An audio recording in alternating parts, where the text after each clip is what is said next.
I think Nigerians are beginning to come to the terms with the whole situation, everything happening. The inflation keeps biting by the day, and Nigerians are thinking of what to do.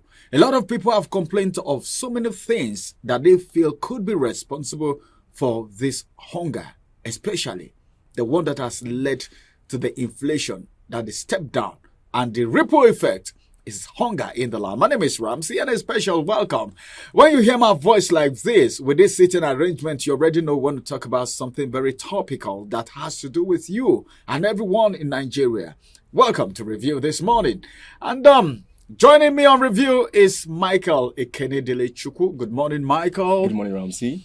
It's good to have you right here. Always splendid to be here. But you're not looking like someone that is actually being affected by this inflation. I don't know. The Lord is good.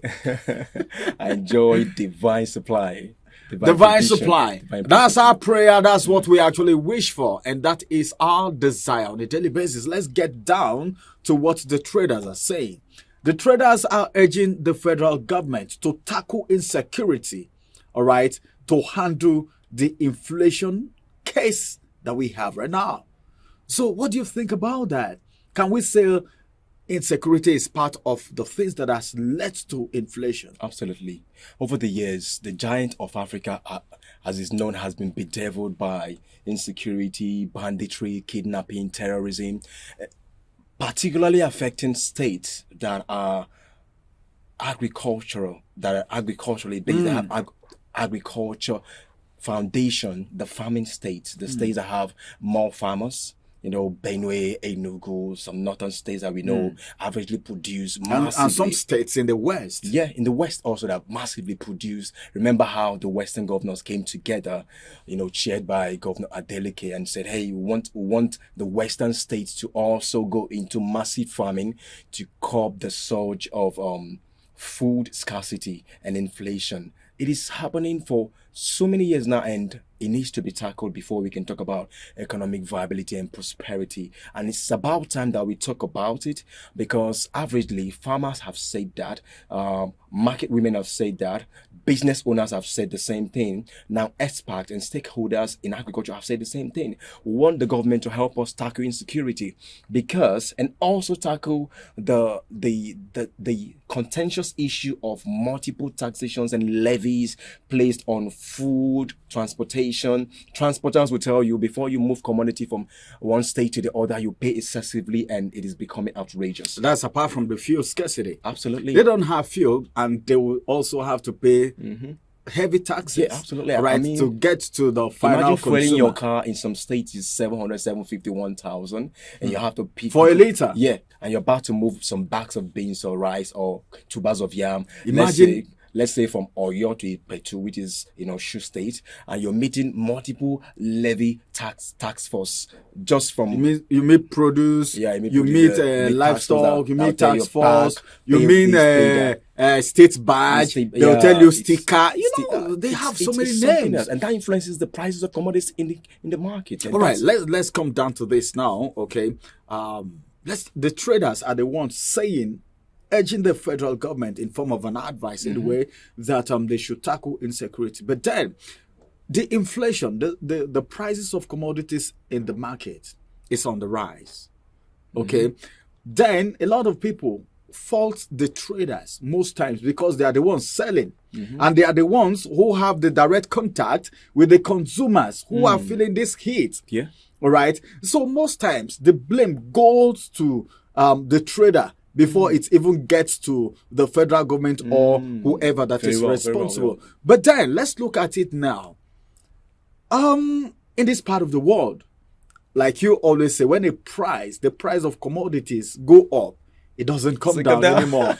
Okay. So don't you think things like that can still result to inflation, because the rise of commodities and the scarcity of products and services can result to inflation too? Also remember that at one time we advocated for federal government. They talked about releasing fertilizers and pesticides and herbicides to farmers, so they will have access to having fertilizers. Actually, remember that also aids in having having an increased price placed on a particular product. When a farmer spends so much getting fertilizers, he wants to come to the market and make the same gain that can enable him buy another fertilizer. Fertilizers now are very expensive. Very expensive. It is only rich farmers that can purchase, that can afford fertilizers.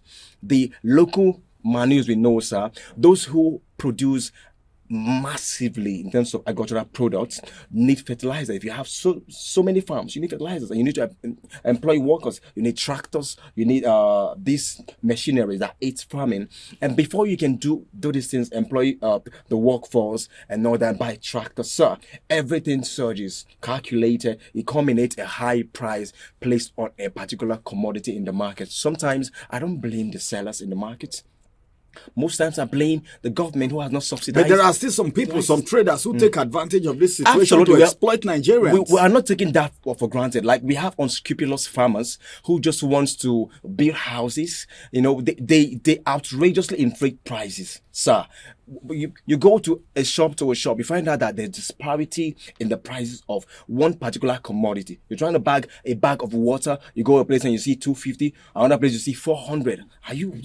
There was a time that we're buying for as high as 450. Yeah. 500. Yes. But 500. And in some places you go. In FCT, we bought. So, sir, we have unscrupulous market women and men who want to build houses on outrageous prices on a particular commodity. Exploiting others. If you're a farmer and a trader also, and you're telling federal government tackling insecurity, you're also the problem of this country. That's what this is. So it means it's all encompassing. Everyone have a role to play. Absolutely. All right. Well, you want to say something about the federal government? Because this insecurity has made states that produce these things to leave farmland, and they're considering doing white-collar jobs. Imagine the East.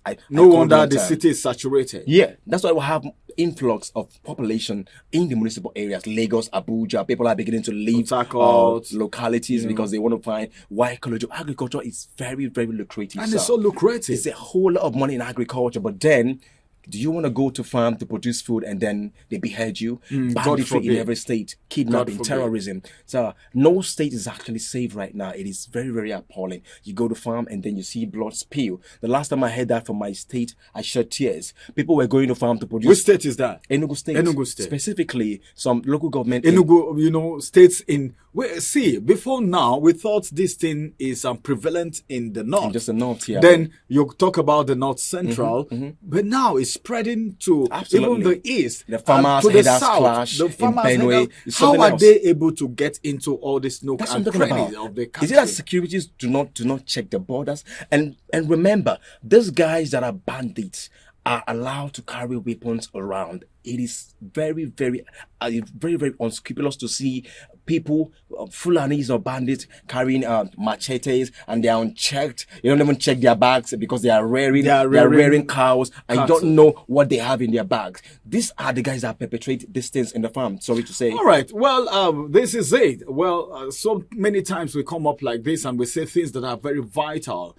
I believe the federal government can hear us. I believe the state governors can hear us also. And I also want to believe the farmers and even the headers can hear us. This is one Nigeria. We are all one.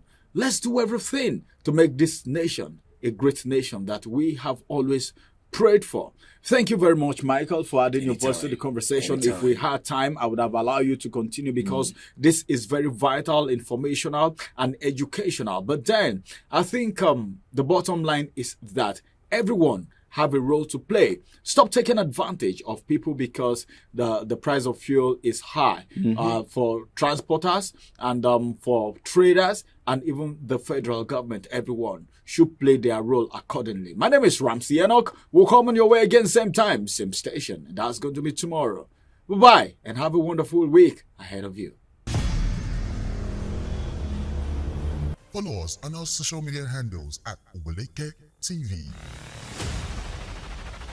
Visit our website at www.oweleke.tv for a thrilling journey. Oweleke TV, rising star at the fairground.